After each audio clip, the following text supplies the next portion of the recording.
महा cartoon TV.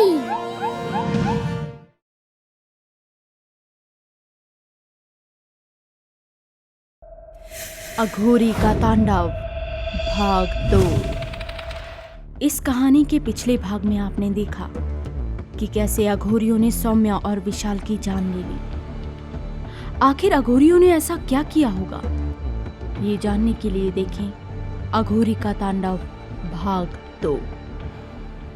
अघोरियों ने सौम्या और विशाल की जान ले ली थी और वो उनकी लाश को घसीटते हुए अपनी गुफा की तरफ ले जा रहे थे। आखिर वो पांचवी लाश, वो भी एक अघोरी की, वहां क्यों थी? क्या इन अघोरियों ने अपने ही साथी को मार डाला? नहीं, ये पांचवी लाश इन अघोरियों के गुरु की थी, जिनकी मृत्यु 1 साल पहले हो गई थी और बाकी के अघोरी अपने गुरु को वापस जीवित करने की हर मुमकिन कोशिश कर रहे थे।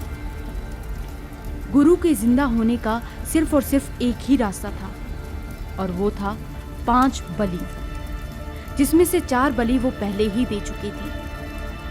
अब सिर्फ और सिर्फ 1 बलि ही बाकी रह गई थी, जिसके पूरा होते ही इन अघोरियों के गुरु वापस से जिंदा हो जाते। 2 दोस्त, रोहन और राहुल, जो कि जर्नलिज्म के फाइनल ईयर में थे, दोनों अपने कॉलेज का वाइल्ड लाइफ फोटोग्राफी का असाइनमेंट पूरा करने इस जंगल में आए थे। दोनों ही अपने सामने आने वाले खतरे से पूरी तरह से अनजान थे। यार राहुल, अगर हमें यहाँ इस जंगल में अच्छे शॉट्स मिल गए तो हम ही टॉप करेंगे सेमेस्टर। अरे यार, जैसा ये घना जंगल है उस हिसाब से तो मुझे यही लग रहा है कि हमारा ये सपना पूरा हो ही जाएगा। अब तो तू बस लौट कर पार्टी करने की तैयारी कर। यार राहुल, जंगल तो बहुत ही बड़ा है, ऐसे तो हम शाम तक भी इस जंगल को पूरा कवर नहीं कर पाएंगे। एक काम करते हैं, मैं इस तरफ जाता हूँ, तू उस तरफ जा, और हाँ, अपना फोन ऑन रखियो। ठीक है।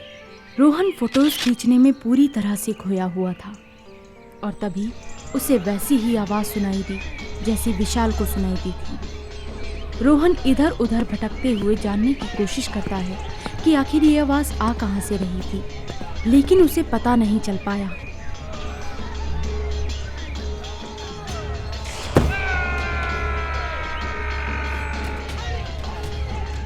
अघोरियों ने रोहन की बलि चढ़ाने के लिए हवन शुरू कर दिया। अघोरियों को लग रहा था कि रोहन अभी भी बेहोश है, जबकि रोहन को होश आ चुका था और तभी रोहन ने 2 अघोरियों को आपस में बात करते हुए सुन लिया। आज इस लड़के के साथ हमारी 5वीं बलि पूरी हो जाएगी और हमारे गुरुजी जीवित हो जाएंगे। बस जल्दी से ये हवन खत्म हो जाए। हाँ, बस आज का दिन और। इन सब चीजों के बीच रोहन पर कोई ध्यान नहीं दे रहा था। तभी रोहन की नजर खोपड़ी की चमकती हुई आंख पर पड़ी।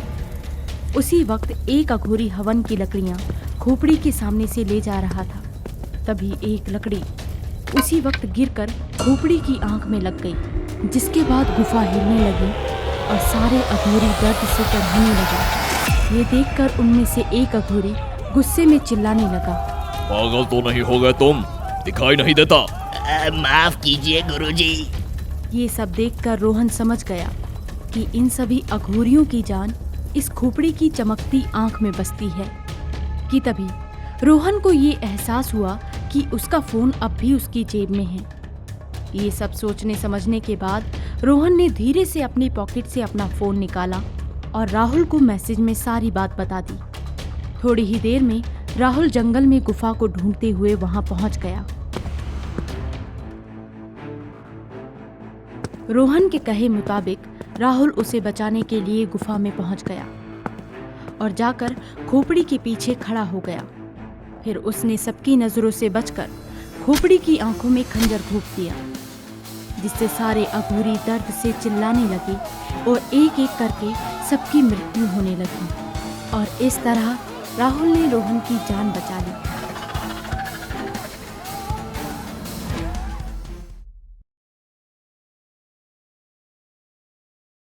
अगर आपको हमारे वीडियोस पसंद आ रहे हों तो इन्हें लाइक करें, चैनल सब्सक्राइब करें और हमारे कार्टून शो सबसे पहले देखने के लिए बेल आइकन दबाना ना भूलें।